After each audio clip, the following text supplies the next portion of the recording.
All right, Keith, thank you much. An event Green Bay has waited years to see is now only 1 month away from taking over Titletown. Talking about the NFL draft, of course, it will welcome fans to Green Bay from all over the world. The first overall pick on the clock just in about 31 days. And a First Alert update, Drew Best joins us live from Lambeau Field, where it's not just Packer fans shopping at the Packers Pro Shop. Drew.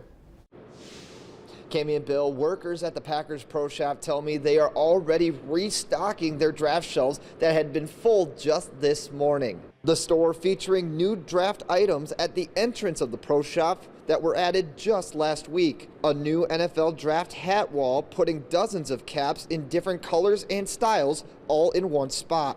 Other new items include draft pins, new shirt and hoodie designs, and pint glasses. We stopped one Eagles fan to ask him what exactly he was looking for in the Pro Shop. I'm hoping to find a nice t-shirt or a hat, honestly, just something different. You know, I love the little draft t-shirts they have, and something just to show that, you know, I was at the draft. Packers Pro Shop manager Lisa Treichel tells me the selection of apparel options is designed to have fans of all 32 teams walking away with something just for them. We have multiple colors for multiple fans. So if you're a 49er fan, we have a red t-shirt with the draft logo on it. If you're an Eagles fan, we have a green t-shirt with a logo on it. And I think that really what encapsulates the whole event. It's like one event where we're all one fan.